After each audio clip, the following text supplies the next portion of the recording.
आप देख रहे हैं सीजी भास्कर। मैं हूं आस्था तिवारी और आप सभी का स्वागत है हमारे स्पेशल एपिसोड न्यूज बुलेटिन में, जिसमें हम जानेंगे छत्तीसगढ़ समेत देश दुनिया में क्या कुछ चल रहा है। तो आइए शुरू करते हैं। दुर्ग में पुलिस मुख्यालय से चंद कदमों की दूरी पर बड़ी चोरी की वारदात हुई। पुराने बस स्टैंड स्थित मध्यानी ऑटो स्टोर्स में 15 नवंबर की रात चोरी हुई और इसका सीसीटीवी फुटेज अब सामने आया है। फुटेज में साफ दिख रहा है कि 20 से 21 साल का युवक रात 11:44 बजे दुकान के पीछे से बाइक पर आया और दीवार पर लगे डक्ट कूलर के सहारे ऊपर चढ़कर दुकान में घुस गया। दुकान में घुसते ही उसने अधिकांश कैमरों की तारें काट दी, लेकिन एक कैमरे में उसकी हरकतें रिकॉर्ड हो गई। चोर काउंटर से 35,000 रुपए नगद और 5,000 का मोबाइल लेकर फरार हो गया। कुल चोरी की रकम 40,000 बताई जा रही है। पुलिस का दावा है कि आरोपी की पहचान जल्द कर ली जाएगी। छत्तीसगढ़ में इस संवर्ग के 1400 से अधिक प्राचार्यों का प्रमोशन एक बार फिर अटक गया है। रविवार देर रात डीपीआई ने प्रमोशन काउंसलिंग प्रक्रिया को स्थगित करने का आदेश जारी किया। नोटिफिकेशन में बताया गया था कि कुछ पदोन्नत प्राचार्यों ने दावा आपत्ति दर्ज कराने के लिए अतिरिक्त समय मांगा है। इसी कारण 17 से 19 नवंबर तक दावा आपत्तियां आमंत्रित की जाएंगी। बताया जा रहा है कि प्राचार्य पदोन्नति प्रक्रिया 30 अप्रैल को पूरी हो चुकी थी, लेकिन न्यायालयीन बाधाओं के चलते आगे नहीं बढ़ पाई। हाईकोर्ट का फैसला आने के बाद 17 नवंबर से काउंसलिंग शुरू होनी थी, पर अब प्रक्रिया फिर टल गई है। अब दावा आपत्तियों की जांच के लिए समिति का गठन किया गया है, जो 21 नवंबर तक अपनी रिपोर्ट पेश करेगी। रिपोर्ट के बाद ही काउंसलिंग की नई तारीख जारी की जाएगी। छत्तीसगढ़ कांग्रेस में संगठनात्मक बदलाव का इंतजार अब खत्म होने वाला है। जिला अध्यक्षों की नई सूची अगले 48 घंटे में जारी होने की संभावना है। रविवार देर रात राहुल गांधी, अध्यक्ष मल्लिकार्जुन खड़गे और केसी वेणुगोपाल की बैठक में नामों पर अंतिम चर्चा हुई। एआईसीसी की सोमवार की बैठक में इन नामों पर मुहर लगी। हर जिले के लिए 6 नामों का पैनल तैयार किया गया था, जिसे अब लगभग फाइनल माना जा रहा है। सूत्रों के मुताबिक रायपुर शहर में सुबोध हरिद्वाल, रायपुर ग्रामीण में प्रवीण साहू और अंबिकापुर में बालकृष्ण पाठक को कमान मिल सकती है। बिलासपुर और धमतरी में नए चेहरे तय है। परफॉर्मेंस बेस्ड सिस्टम लागू करने के साथ यह फेरबदल कांग्रेस के लिए बेहद अहम माना जा रहा है। कोरबा के पतोरा मुख्य मार्ग पर भारतमाला रोड पर एक बड़ा हादसा हुआ। एक तेज रफ्तार पिकअप वाहन अनियंत्रित होकर पलट गया। हादसा दोपहर करीब 12 बजे हुआ। वाहन में सवार होकर 5 मजदूर निर्माण कार्य के लिए जा रहे थे। दुर्घटना में 28 वर्षीय मुकेश कुमार, जो राजस्थान के शाहपुरा के रहने वाले थे, उनकी मौके पर ही मौत हो गई। 4 मजदूर गंभीर रूप से घायल हैं और उन्हें कोरबा जिला मेडिकल कॉलेज के आईसीयू में भर्ती कराया गया है।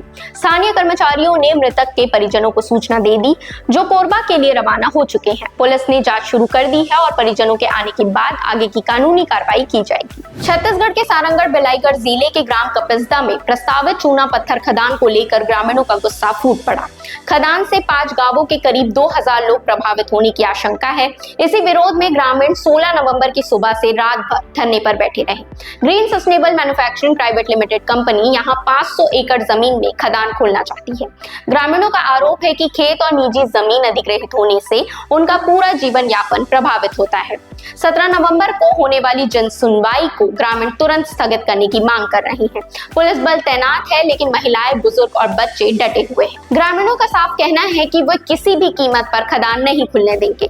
जिला प्रशासन समझाने की कोशिश कर रहा है, मगर ग्रामीण अपने फैसले पर अड़े हुए। सऊदी अरब में मक्का से मदीना जा रही बस सोमवार देर रात डीजल टैंकर से टकरा गई और आग लगने से 45 भारतीयों की मौत हो गई, जिनमें 18 महिलाएं, 17 पुरुष और 10 बच्चे शामिल हैं। बस में कुल 46 लोग सवार थे और केवल ड्राइवर ही जिंदा बच पाया। अधिकतर पीड़ित हैदराबाद के रहने वाले थे, जो 9 नवंबर को उमरा के लिए निकले थे। हादसा मदीना से 25 किलोमीटर दूर मुहरास इलाके में भारतीय समय अनुसार रात 1:30 बजे हुआ, जब कई यात्री सो रहे थे। अब तक 12 भारतीयों की पहचान हो चुकी है। वहीं प्रधानमंत्री नरेंद्र मोदी और विदेश मंत्री एस जयशंकर ने घटना पर गहरा दुख जताते हुए कहा कि पीड़ितों और उनके परिजनों को हर संभव सहायता दी जा रही है। बांग्लादेश से एक बड़ी खबर आई है, जहां पूर्व प्रधानमंत्री शेख हसीना को मौत की सजा सुनाई गई है।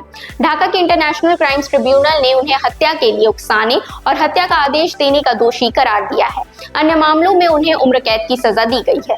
यह फैसला जुलाई 2024 के छात्र आंदोलन में हुई हत्याओं के संबंध में आया है। ट्रिब्यूनल ने हसीना को मास्टरमाइंड बताया। साथ ही पूर्व गृह मंत्री अज़्दुज़्मान खान को भी फांसी की सजा सुनाई गई है। तीसरे आरोपी पूर्व आईजीपी अब्दुल्ला अल ममून, जिन्हें सरकारी वकील बनाया गया था, उनको 5 साल की जेल दी गई है। कोर्ट ने हसीना और अज़्दुज़्मान की संपत्ति जब्त करने का भी आदेश दिया है। रोचक बात यह है कि ये वही ट्रिब्यूनल है जिसकी स्थापना हसीना ने 2010 में स्वयं की थी। रायपुर एक बार फिर अंतर्राष्ट्रीय क्रिकेट के रंग में रंगने वाला है। 3 दिसंबर को शहीद वीर नारायण सिंह स्टेडियम में भारत और दक्षिण अफ्रीका के बीच वनडे खेला जाएगा।